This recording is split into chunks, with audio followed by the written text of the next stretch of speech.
This is Michelle, and welcome to Raising Your Consciousness. This is a space to raise your consciousness and reach your full spiritual potential, and that's through spiritual, esoteric, and even magical practices. This is a space to bring happiness and meaning back into your life. Let's get started.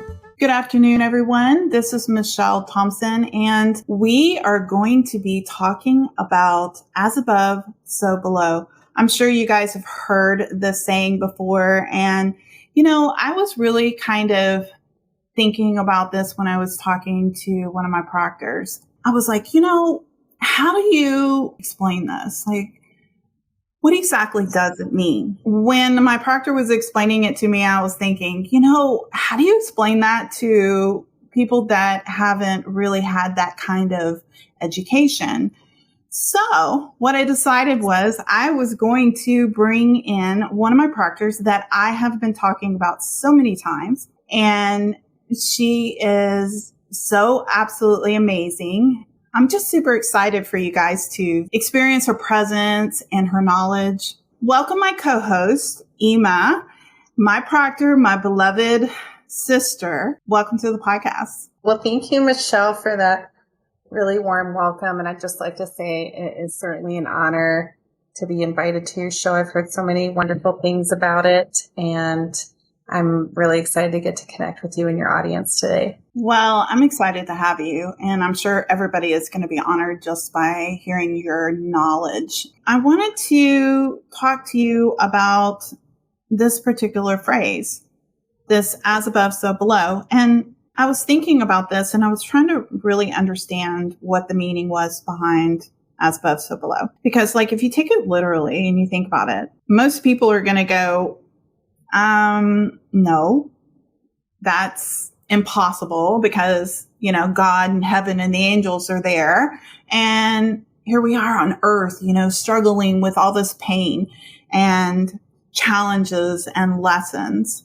So what I wanted to do was get you, as the very, very knowledgeable teacher that you are, kind of explain it to my listeners as a way of understanding something that isn't understandable. I mean, even through all my studies, sometimes I question, I'm not like, how, I don't get it. So why don't you go ahead and what does it mean? First and foremost, when it comes to studying any mystery tradition, whether it be Hermeticism or something like the Vedanta from India or the Chaldean mysteries, when we're looking at the corpus of literature from those traditions, it's very difficult to understand, because it's usually written in a language we're unfamiliar with or from a time where they spoke very differently, and their verbiage was different than we may use today. But there's a lot of heavy symbolism in Hermeticism, especially where the saying as above, so below comes from. It comes from something known as the Emerald Tablet of Hermes. And the beautiful aspect of the fact that it's expressed in symbolism is it means it can be accessible to anyone at any time throughout human history. So, somebody who was studying those mystery traditions hundreds of years ago, seeing the same symbolism as somebody now doesn't have to worry about a language barrier. However, that doesn't always necessarily make it any quote unquote easier, because we have to understand what that symbolism means. When it comes to studying the mystery traditions, I think the key point to understand is that everything that is presented to you in a form of symbol is attributed to something with respect to consciousness, whether that be human consciousness or divine consciousness, or the various states of consciousness that may range in between the human and the divine. And even, in some traditions, there's plant consciousness and animal consciousness. And the saying as above, so below is very indicative of that type of symbolism that's associated with consciousness. The way that I like to explain it to people who are familiar with Hermeticism is to think about how, we manifest things in our environment, whether knowingly or unknowingly. In the magical traditions, this is referred to as projecting your will, and magicians of various traditions will learn, very specific techniques that will purify and cultivate their consciousness to a point where they can control their projection of will and make things manifest in their external environment. Are you saying that it already exists in another state, and because of that, it can be manifested in this reality? There's a common theme in the spiritual community that there's a belief structure that if you desire something or if you want something, that it already exists in a different reality. So all you have to do is align yourself with that reality or that dimension, and then it comes in your direction. So I'm just curious, are you talking about something like that? That's actually a very good question.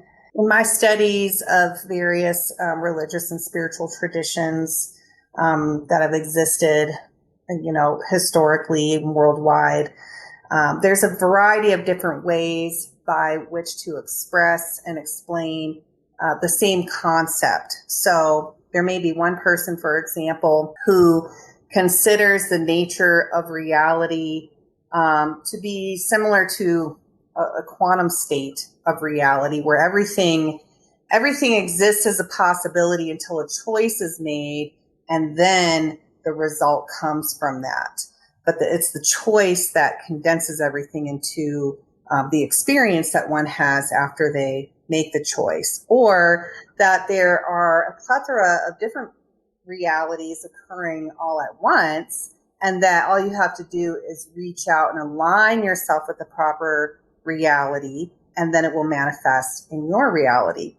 Alternately, that consciousness in general, the divine consciousness, which is the foundation of everything that's been created, and also the foundation of our human consciousness, is the realm of absolute potential.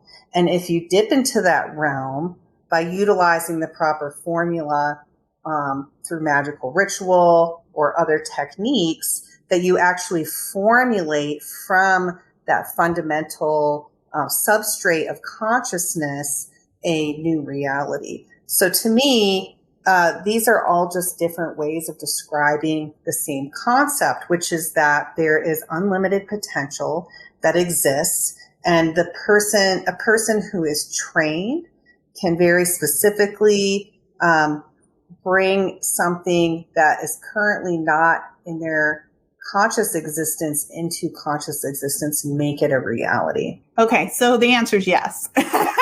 Yes. Yeah. I love how you really broke that down, though. And that's, to me, that makes a lot of sense. But I know that a lot of people are very, very, very beginners and learning. And so sometimes it's kind of difficult to really understand that. So what I'm hearing you say is that in the divine consciousness, it already exists. And with the proper tools or training or, specific rituals, that we can bring that into this particular reality. Yeah, absolutely. I think that's a good way to phrase it. Okay. So I didn't mean to cut you off on your explanation. So go back. That's how excited you get. I sidetracked you, but the reason I did that was because I know that people were probably going, huh, what?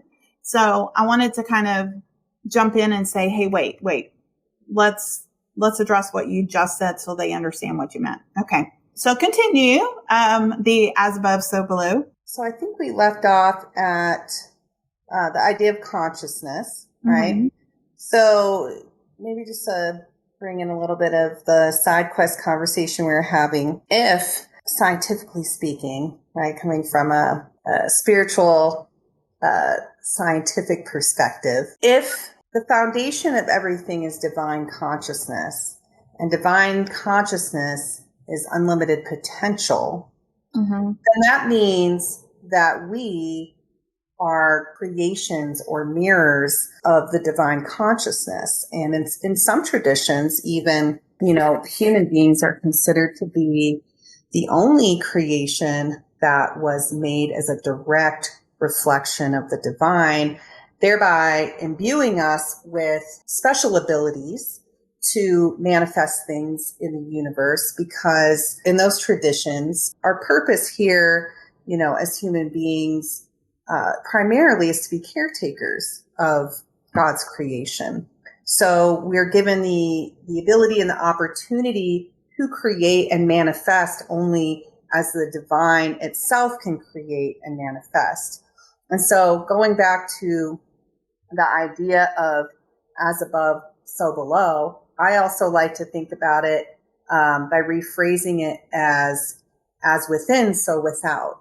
So what exists within our own microcosm, or what I like to phrase our internal landscape, our personal microcosmic consciousness, becomes reflected in our macrocosm, or what we experience on the outside. And if you've ever performed a magical ritual, for example, and you honed your energy and your willpower into one specific thing that you wanted to see happen and then watched it manifest, you have had a direct experience with how that works. And it doesn't work because you just said, yes, it's going to happen, and then it happens, right? It wasn't the command itself that made it happen. It was the transformation of your consciousness that made it happen. Okay, so you just said something. The transformation of your consciousness. Explain that. Okay, so let's take another example, right? Okay. So in the Golden Dawn system, which is a Western mystery tradition, a student of magic is taught, for example, how to work with certain elemental energies. So the element of earth, fire, water, etc. You also find this in various pagan traditions, Druidism, where those traditions focus very specifically on earth magic and goddess magic. But the trend, right, in those magical traditions is that once you create and open up your magical circle, you imbibe or imbue or taint that circle with a particular energy. So let's say, for example, we're working with the element of earth, right? Mm-hmm. Maybe we're doing a prosperity ritual. So you open up your circle, you perform some invocations, you imbue the energy of the circle with that earth energy. And then from there, maybe you make your request or your claim or your command, right? Mm-hmm. And then you follow that up with, as it is desired, so shall it be, or so mote it be, or something to seal that ritual before you end it. Well, many people think that it's the raising of the energy and then making the claim that sends that energy forth into the universe that then somehow manifests that desire or request into manifestation.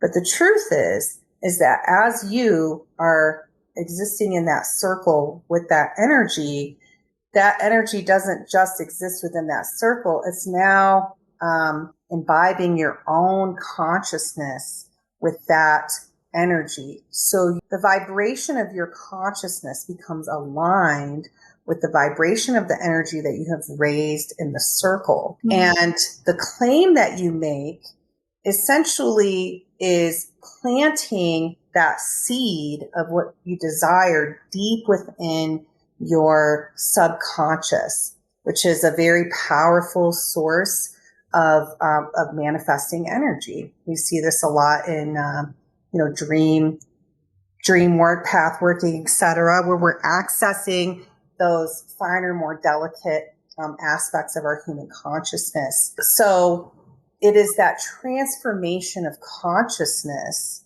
that allows for the manifestation of the desire to actually occur, because it works within the formula as above, so below. So as above, so below isn't just a concept. It's also a formula that magicians apply towards making, something happen. It could be manifesting something that you desire, or it could be, utilizing those various energies that you're working with. For example, angelic hierarchies or planetary beings, to transform your consciousness for personal enlightenment. So magic and mysticism can be used for a variety of things, but it's the manner by which it impacts your consciousness, which is the part of you that is connected to the divine, that allows things to manifest. Well, it almost sounds like a claim. You know what I mean? So you're basically kind of like claiming that. Like my mom, she's a pretty, strong Christian woman. And she says that in the Bible, that if you claim something, you got to claim it in the name of God. And so she does that. Like she claims, something, and boom, it happens. Like she's like this really strong prayer warrior. So it almost sounds to me like that's kind of what you're doing, is you're kind of, from what you're saying, is that you're sort of like pulling that energy down and claiming it. Am I saying this correctly? Because that's kind of the way that I'm interpreting what you're saying. I certainly think that that's a way that you could describe it. There's, I think, other ways that it can be described, none of them wrong. Just like in the earlier part of our conversation, how people describe how it's even possible to manifest in the first place, right? Yes, you are claiming something. And the reason that claiming something becomes so powerful, at least from the perspective of somebody who's a hermeticist or a mystically inclined person, is because of that fundamental idea that we are reflections of the divine. So being reflections of the divine, we have what is considered a kingship or an authority here, not just in the physical realm, but in the various realms of consciousness or energetic states that exist, because God created us to be His viceroys on, within creation. Now, because of that, we've been given a great responsibility, right? So if you say the word authority and somebody takes it with respect to their ego and says, well, I have authority, so I'm just going to make anything I want happen. It's been demonstrated that that certainly can occur, especially if you have a very strong will, but it doesn't mean that it doesn't come with some backlash, right? Right. If you are performing magic that's not in accordance with your true will or the will of the divine or in harmony with what is meant to be, then you're going to suffer from the consequences of that, right? So a lot of people think about this in terms of like evil magic, right? Like if you curse somebody, whatever you do is going to come back to you threefold. So if you bless somebody, it's going to come back to you threefold. If you curse somebody, it's going to come back to you threefold. Whatever you put out comes back to you. And again, that returns to the formula as above, so below. If you're putting out curses, you're inviting curses, because in your state of consciousness, you're creating a curse mentality that you're projecting out to the universe. So you can't expect that that's not going to come back upon you at some point. Wow. I love that. That's pretty interesting to me, because a lot of Wiccan traditions, they talk about that a lot. Things come back 3 times. What about just the average Joe. And they're just learning spirituality. They're kind of coming into this. And I get a lot of people who are interested in learning manifesting. And I've been teaching it way before I joined this esoteric order. And I have really good results with teaching it. But I do exactly kind of like what you're talking about. I won't teach it until we've done mindset work. And I'll put them, like if they're working with me privately, I put them through this whole process of getting in alignment, letting their soul, their spirit, their higher consciousness and their mind all in alignment, because a lot of times, they're going all different directions. Their desires, their self-worth, and all kinds of stuff is not in alignment. Like they may want something, but they'll absolutely do the opposite and they'll self-sabotage. And they're creating this like destructive havoc in their life. And they don't realize how powerful they are and that they're creating this whole thing. Even if they're in pain and they don't want it.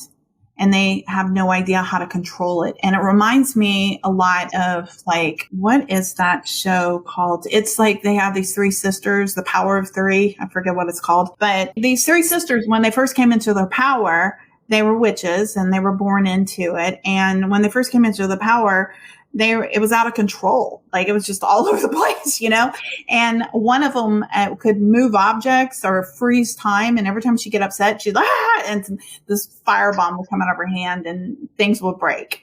And I know that's an extreme example, but to me, I kind of feel like that's what people are doing, because they're just running around creating havoc from their subconscious, and they don't realize how powerful that subconscious is. Looking at it from a science perspective, your mind is an electrical current, and every time you think something, you're creating a current. Okay, and every time that you're thinking something with emotion, you're supercharging it, and so you're putting all this energy out there, and it's like. And when people don't believe me, I say, okay, let me give you an example. Have you ever had somebody that was really angry with you, and just out of the blue, they just come out and start screaming at you, and you feel it like hit you in the chest, almost like an energy bolt, and your heart starts racing, your blood pressure goes up. That's because they're projecting that energy at you. And so once people understand that they have that power, then so what I do is I clear it up and I create a space for something good to start happening.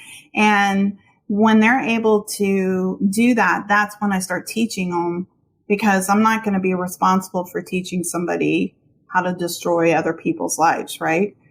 So it's just interesting you saying that about the subconscious mind and how things come from that, and how this all kind of like ends up happening. I mean, we're definitely manifesting every day of our life.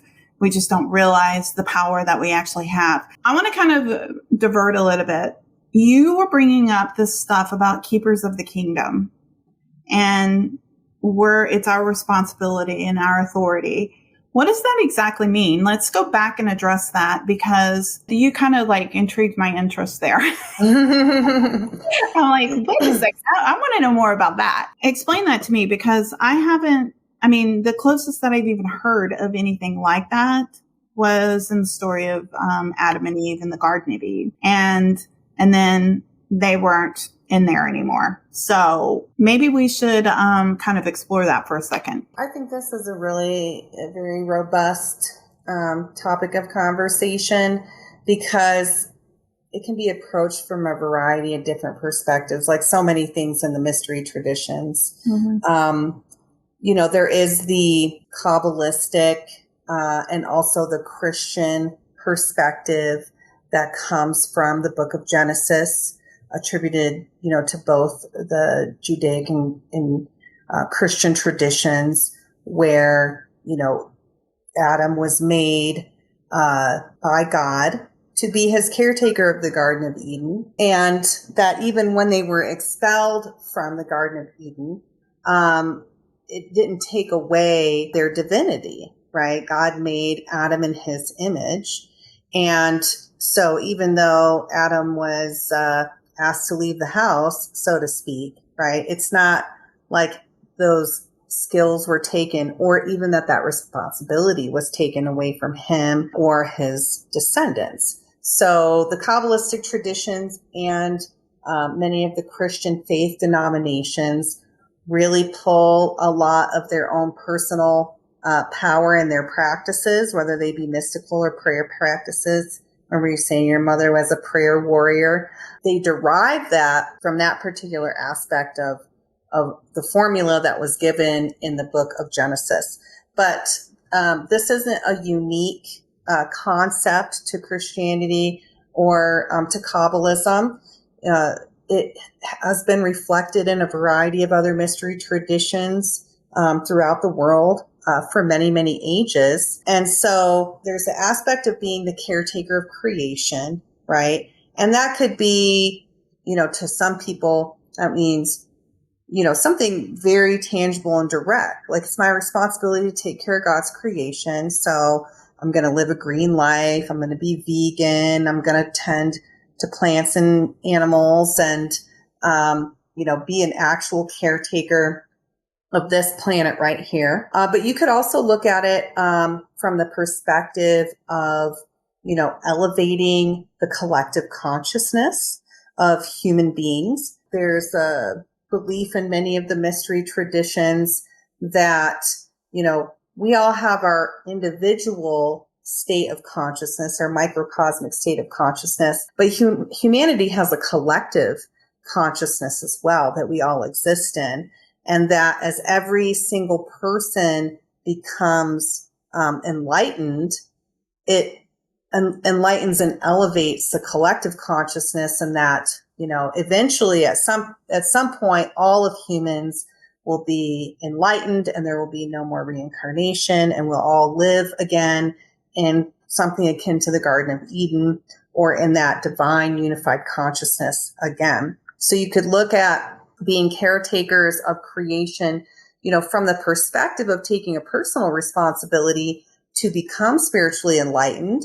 And then maybe even like the Buddha, come back to assist others to become spiritually enlightened. That could be a way to define that kingship as well. So, there's a lot of breadth that can be taken with that.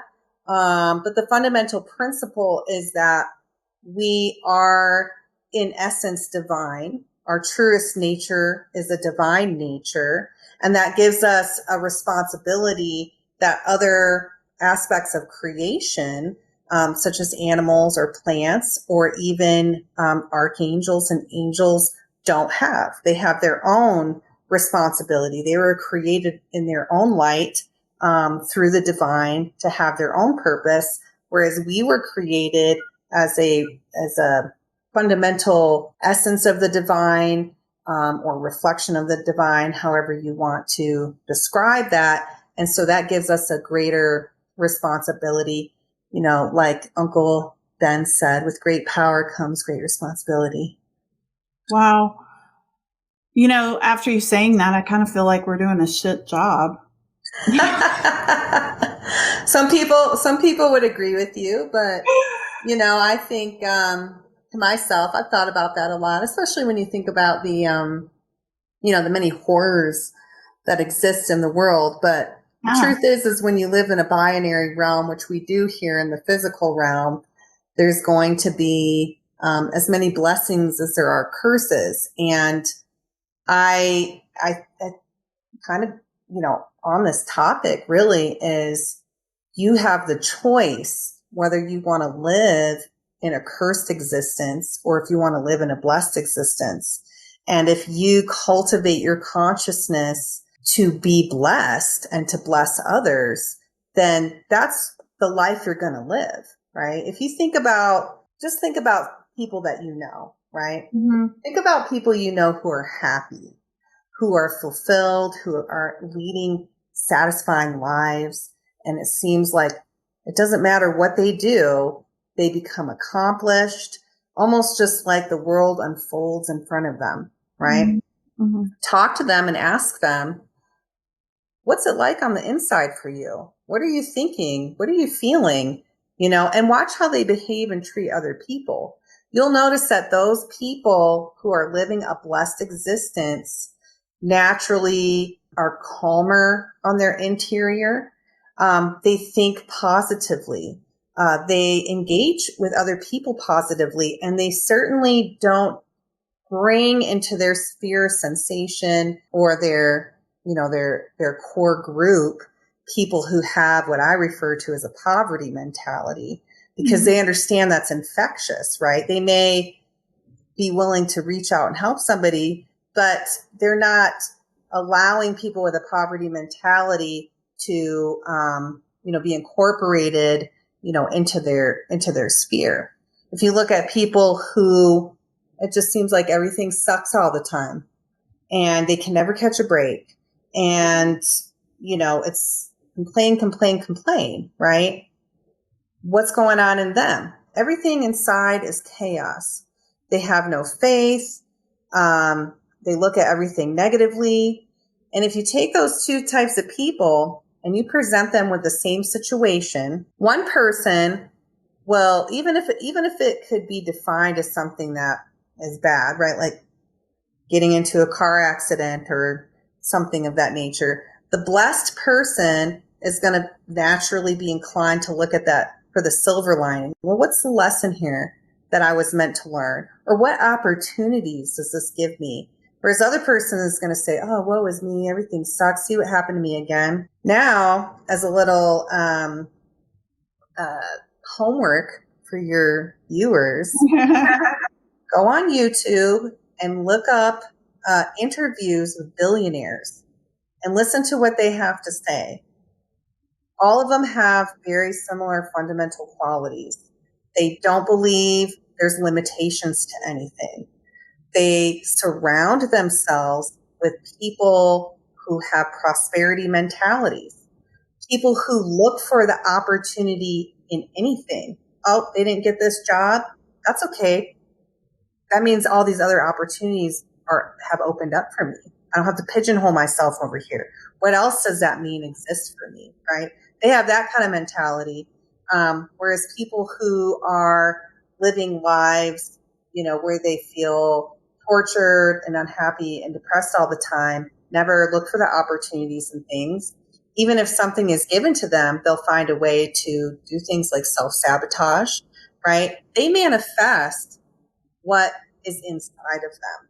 And they believe that what's happening externally is being impressed upon them internally.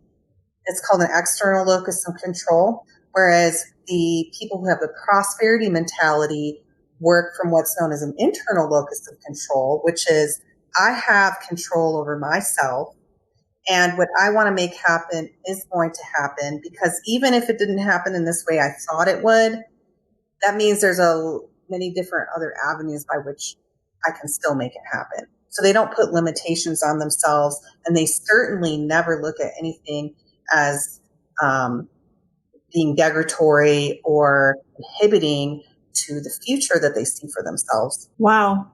That is really powerful. I did an interview with my mom when Carrie and I were doing the podcast. We interviewed my mom, and we did a show called The Power of Prayer. And my mom was talking about what you just said. It was so funny because she was talking about this car accident that she got into. And she said, most people, when you get into a car accident, they're just, this is horrible, blah, blah, blah. She goes, but the guy that hit us, we started talking to him and we ended up becoming friends. And, and we were like, and I ended up finding out he was a Christian and It was so funny because my mom ended up developing a friend, and she said, God just puts us in his places so we can meet the most wonderful people. And it was really interesting how that ended up playing out. So I find that really kind of cool, the way that you phrased it. And I feel like that you just kind of broke it down to where the person that is just beginning to open up that realm of spirituality or start working on themselves or trying to create happiness in their lives, they can understand. What I find is that's so interesting about what you just said is looking at the glass half full versus the glass half empty. I find that a large percentage of my clients, when they first come to me, they are half empty. And that's why we have to change the way that they think about themselves and alter that reality of projection that they're putting into the world.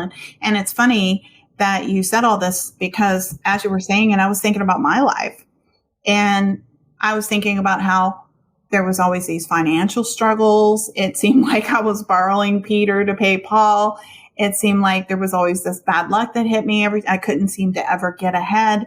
And when I decided that I was going to let go of that mindset and I was going to pull myself out of it and start focusing on all possibilities exist, I can create this. I'm going to move into this space. And that's when everything started altering. It was like, I'm going to create this. And then I did. I'm going to look at every single thing that happens to me as a lesson. I'm going to ask myself, what did I need to learn from this? What do I need to overcome? Why is this being shown to me? I think that a lot of people, what happens is that they see something happening in their life and they start, something that triggers them. And I was just having a conversation with a client of mine today about this. And I said, so somebody comes over and they leave their shoes out right here. And you say, and you get really upset with them because you've told them not to leave their shoes out. And so you're pointing that arrow in that direction. But when that arrow of what's been triggered, that trigger is pointing an arrow in that direction. But that doesn't mean that it's about that person.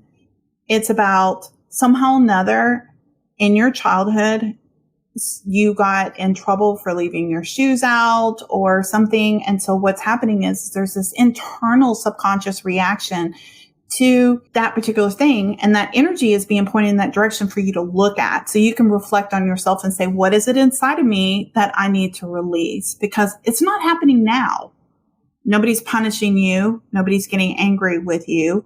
And so it's time now for you to kind of clear out that space so you can make room for the good things that can come into your life. And so I just want to tell you, thank you for saying all that. I mean, that was really quite a profound explanation. Yeah, I know you didn't bring this up specifically. I think that this is something important for your listeners to hear, which is the idea not only of conditioning, which is what you were bringing up, right? How people become conditioned maybe by a traumatic event or something like that, but also the idea of how what I've been referring to as the poverty mentality gets passed down as a legacy from generation to generation.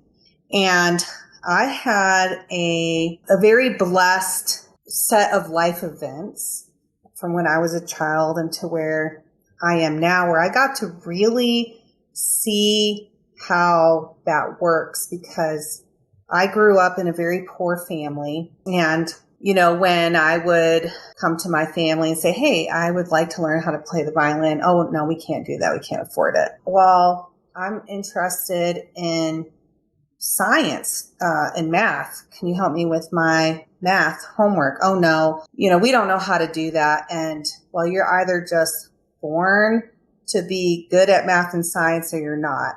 Clearly you're not. You weren't born that way. So you'll have to find something different. And that's how I grew up, right? And don't get me wrong, I had a very loving family. Some folks in my family that were pretty toxic.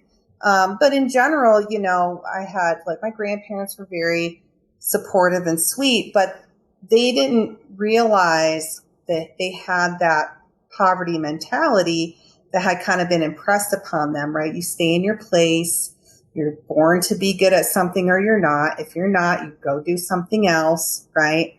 And people get conditioned to believe that they can't branch out, that they can't seek more, that they don't deserve more, whether that's love or money or a career. And when I got out of high school, I ended up going to get a degree in psychology because I was interested in things like the study of human consciousness, but I also just wanted to be in something that was science. But since I was told I'm not good at math, I didn't feel like I could get into the hard sciences, right? So I got into psychology. But then through that, I made my way into working in a laboratory and, started gaining confidence, in myself and came to realize, you know what? There's probably a whole lot more I can do and achieve in life outside of the box I put myself in if I'm willing to put the time and energy and effort into it. And so, I ended up pursuing a PhD in biomedical engineering. And that was just an incredible experience for so many different reasons. And one of the reasons is that I started to have access to people who didn't have a poverty mentality. It wasn't in academia and in white collar industries. People don't teach their kids the same things that I learned. They teach their kids concepts like, oh, honey, you didn't get into that school. Well, what are your other options? Rather than, oh, well, that sucks. You didn't get into the school you really wanted to. I guess you're going to have to go to a community college, right? Those are real conversations that happen in people's lives. One person is told, well, you didn't get into the college you wanted to, so now you better downgrade your hopes and dreams to something, less. Although I'll just say for the record, there's many amazing community colleges out there, so it's not actually a lesser option. But that's what people are made to believe. Yeah, they're made to believe that, right? Yeah, there's a stigma associated with it, right? Whereas the other child, the response is, oh, you didn't get into that school you wanted. Let's look at the other options, right? Just the word options means the door isn't shut for you.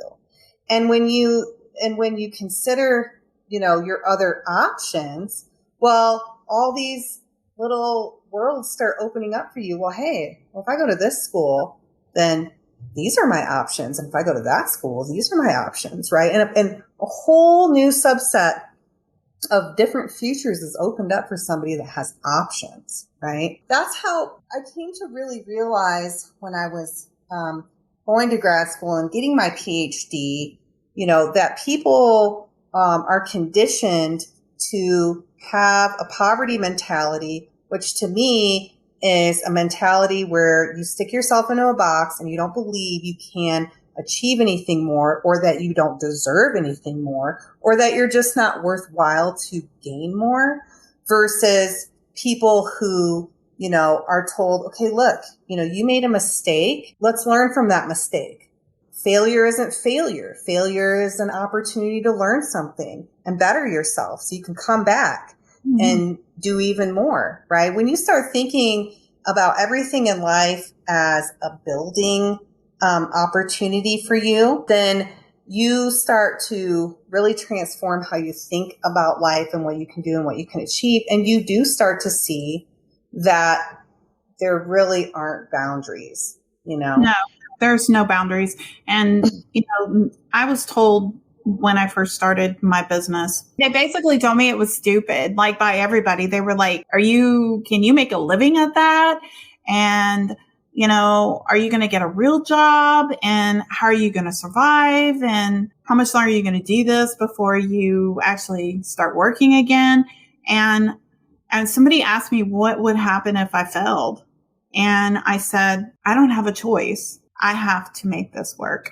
And I was gung-ho about it. Like there was no other option for me because I believed wholeheartedly I needed to move in this direction. I have a question about what you just said. So you were talking about this as, these beliefs and these limitations that we put upon ourselves. So kind of moving in a different direction. Do you find that that's true with spiritual gifts? Like, are people just born gifted and some people are just very academically minded and they're never going to acquire those gifts? Or do we all have the ability to tune into that state. And the reason I'm asking you is because a friend of mine and I were having this conversation yesterday. I personally have worked with highly intelligent people that have wanted to develop that gift, and I've trained them into it. And I remember one client of mine, literally, like after a year of working with her, she was just crying her eyes out, like, it's never going to happen. And now it's happening.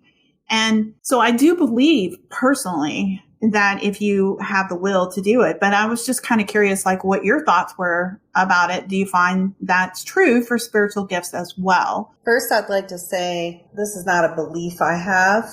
This is something that I know to be true. Okay. Everybody has the innate ability to cultivate spiritual gifts. And yes, some people are born, with more aptitude, right? In fact, what I've seen is most people are born with an aptitude. It's just many people are conditioned out of it when they're a kid. They're told, no, that's all in your head. It's fake. You're making up stories. You don't have a imaginary friend. You can't hear things, and so we get conditioned and shut down towards that. Now, this is why I know that this is a fact. Okay. So let's think about somebody who smokes cigarettes, right? Mm-hmm. The average smoker smokes a pack a day. This pack a day has 20 cigarettes in it. It probably takes approximately 10 hits off that cigarette before you finish it. Mm-hmm. So that's 200 times a day. You're bringing your hand to your mouth to puff on a cigarette. Now, every single time you take an action, you create a neural connection in your brain. That's a physical connection. If you do that action enough times, you create what's called a neural bundle. And this is one of the reasons why it's so hard for people to quit smoking, because they're fighting against a literal physical mass of neurons that have been densely populating in their brain for years and years and years, usually, right? Most people don't just start smoking and then quit smoking in like 6 months. They usually smoke 10, 20 plus years, right? So that's like, there's a physical mass you have to fight against, and it has to atrophy over time for you to really kick that habit, which is why people who've stopped smoking 20 years still feel inclined to smoke when certain things trigger them, right? Because that still exists to some degree in their mind. So bringing it back now to the spiritual gifts, right? And also, I'm going to pull in a previous part of our conversation where we're talking about opening up the circle and enhancing the circle with that energy, and it transforms your consciousness. So if you are doing that on a regular basis, you're meditating, or you're invoking a certain energy, whether it's an angelic energy or an elemental energy, or working with particular deities on a consistent basis, you are formulating a new neural connection every single time that you do it. When you do it enough, you formulate a neural bundle. As you continue to have experience with these different energies over time, your brain opens up. It's just like kids learning foreign languages, right? They say, kids, you should teach foreign languages to children very early on, because if they don't hear those different tones, the brain actually atrophies to that sensation because it doesn't need it, right? And our human form is built for efficiency. If you don't use it, you lose it. If you don't need it, you won't perceive it. So, but if you start working with it, you start opening it up again, right? So yes, we're all born with the ability to have spiritual experiences, gain spiritual powers, manifest things. It's just sometimes you have to put in the practice. And, in modern society, people are impatient, right? We can have anything, literally at the click of a button. I can go on to Amazon right now, order something. It's going to be here in 2 days. I can go on my DoorDash app. I can have dinner here in 30 minutes. I don't have to cook anything. I don't have to wait for anything. So we don't have patience. So, the idea of sitting in meditation for an hour a day for 6 months or a year or 3 years, right, is like appalling to some people. Why would I do that? Especially if you don't see immediate benefits. Mm-hmm. But I just say to them, well, if you decide you want to lose 20 pounds and you go to the gym and you don't lose 20 pounds in 2 weeks, are you going to come back home and say, oh, I can't lose weight? Yeah, you can lose weight. It's just you need to put a little bit more time into it, right? So it all just comes down to understanding that any skill you want to cultivate in life is going to come with having to invest time and energy. And if you're an individual that doesn't feel you have a natural inclination, that doesn't keep you out. In fact, I found that many people who aren't naturally inclined towards something like mathematics, right?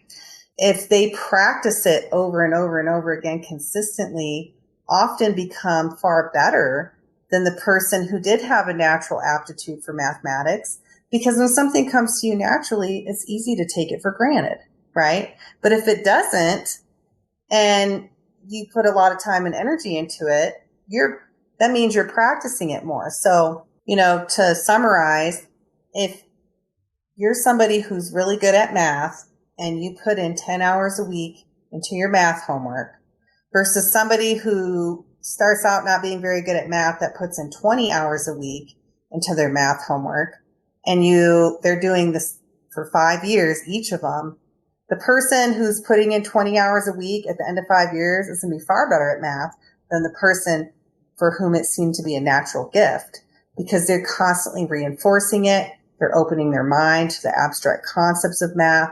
They're practicing it, and they're learning those higher concepts. Whereas the other person is just like, oh yeah, I get it, but they might get it, but do they get it?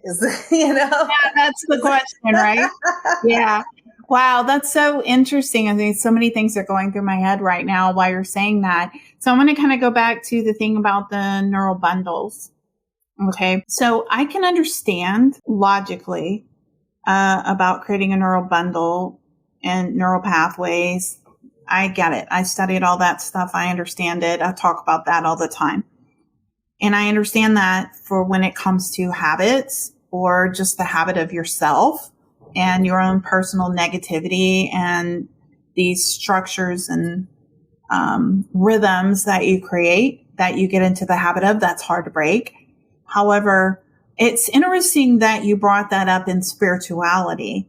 And I have a lot of questions around that. So creating a neural bundle to making that connection is basically what you're doing is you're learning how to do something automatically so that you don't have to think about it. Is that what you're saying? Well, the reason I'm asking is because, hold on, let me clarify my question a little bit. The reason I'm asking is because I have found that over the last few years that I can be sitting with a client and suddenly the answer to something comes to me, and it's something I've never heard before, something I've never done before. And sometimes it's a spiritual thing. It's like, oh, do this exercise or do this type of thing. And I'll just create something out of the, I'll see it playing out in my head, and it just sort of almost like a download comes to me. And people have said to me that, well, you just have this natural ability. Well, I practice all the time. I've been practicing for years, and I'm very in tune to that. And what I did was I let go and stopped judging myself or questioning, is this working? Is this blah, blah, blah? Am I full of shit? Am I making this stuff up? Am I an imposter? All of those things, I kind of like set it all aside and decided to become in sync with that energy. And so doing it enough so frequently, that has created, is what you're saying, it's created that neural bundle. I just didn't know that a neural bundle could be spiritual, and I never really thought of that. So it's interesting because I think of neural bundle as the way the brain is working, but you're saying It's like if you're creating a habit of knowing how to get there, it's like you've driven that road over and over again to where you automatically know how to make that connection, like without even thinking about it. And I'm guessing that's what you're trying to say, right? To some degree, yes. So I'll just clarify. When I'm talking about the formation of neural bundles, really the greater concept I'm speaking to is the idea of remodeling the brain, right? So, our brain is a very unique and intricate organ in our body. Nothing else in our body works like it, is built like it, and it is the central processing unit for everything physically speaking, but it's also the receptor for everything else, right? So we think about our senses in terms of the five senses, hearing, taste, smell, etc. But we have far more senses that we have access to, such as our intuition, or the ability to tap into that greater macrocosmic divine consciousness and, quote unquote, download information that exists. If you read some of the spiritual texts of the various mystical traditions, for example, the Yoga Sutras, there's a whole chapter of the Yoga Sutras. It's the 4th chapter, actually, that talks about how as a person becomes enlightened, right, and their consciousness becomes, their microcosmic consciousness becomes more attuned to the macrocosmic consciousness, a human being will naturally develop what are known to be extrasensory abilities, like walking through walls, levitating, flying, manifesting things out of thin air, right? And in those traditions, they don't consider that to be weird. They just consider that to be a natural occurrence that happens when your brain and your consciousness no longer perceive boundaries. So we have so many boundaries that we create within ourselves, whether they be belief systems or constructs, the conditioning that's been placed on us. There's a myriad of cages that we put ourselves in knowingly and unknowingly. But as you break free from those cages, or as they describe it in the Vedas, you remove the veils, right? Then everything becomes possible, because nothing is impossible for you when there's no boundaries, right? If, somebody said to me, was telling me about a dream they had one time about, opening up a retreat center.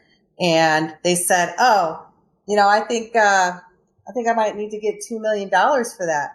How am I going to get $2 million for that? And I said, girl, you're the queen of manifestation. You're going to sit here and even say that to me, because I know you don't believe in boundaries. Even saying that to yourself puts boundaries on you, right? People mentally and emotionally abuse themselves every single day without realizing it, just by putting boundaries on themselves. And yeah, it's hard when you have been living, your life, thinking about things in a certain way, believing they can't be any other way. The idea of putting yourself out there to start telling yourself, okay, boundaries don't exist, infinite possibilities around, right? Because it's a big leap of faith that you have to take. But, there's the saying, fake it till you make it. If you reinforce that idea every single day in your mind, then you start seeing it. When you start seeing it, then you start believing it. When you believe it, then it becomes a fundamental aspect of yourself. And yes, it doesn't happen overnight, usually. It happens with time. But just put a little patience into it, And over time you'll see it. And it's mind blowing. It's mind blowing when you get to the point in your life where you finally realize there is no spoon. Like, I'm going to tell you, I have seen the most craziest things happen. I've literally like manifested like $20,000 in 2 hours. I mean, and you're right. And by the way, I know that was me. So I'm going to own it. I'll call you out like that. That's okay. I don't mind. I call myself out all the time. I want people to know that I am human. I make mistakes and I'm growing. And part of the reason I do this podcast is because I want them to understand is that as I grow, I teach, and that's, we're all learning together. Yes, I was the person who said that. I wanted to open up a retreat center, but it's going to cost X amount of dollars. And I was like, yeah, that was a limiting space for me, but you opened my eyes to understand that blessings are meant for us. We aren't meant to suffer like this. We're meant to grow, we're meant to learn, and we're meant to receive these blessings. And there are no limitations. The only limitations we put on ourselves or that others put on us. And as long as we're believing what other people say, or we're defining ourselves by other people's definitions or how they feel about us, then we're kind of screwed. We have to realize that we are born powerful beings, and it's only through life that changes that belief structure. And so anything that can be programmed can be unprogrammed. And right. Don't let haters keep you from your crown. That's right. I love that. I'm going to use that. Don't let haters keep you from your crown. I love it. I love it. And so kind of coming back to this whole reason for this podcast, this has been really interesting, is the as above, so below. The basic understanding of this is everything that is in the higher consciousness is available for us, and it can come to us in this space. And every single person that decides to make that commitment to do their studies, to practice their practices, to connect with God, to connect with the divine, to commune with our higher angels, all of those things are there for us for our own benefit and our own development. And that's the purpose of it. We are supposed to grow and learn, and we are the keepers of this kingdom. And that kingdom is within ourselves and within our communities and on this beautiful earth. So with that being said, I just want to say thank you so much for joining me in this podcast. And I know that every single person is probably going to get a lot out of this. You said some really powerful things that are really memorable that you're going to want to probably re-listen to this over and over again. Anyways, thank you so much, Ema, for joining us. And I really appreciate this. This has been awesome. Oh, it's certainly been my pleasure. And as always, I appreciate the enlightening conversation with you. Oh, you're the best. I love you so much. I will see you guys in the next podcast.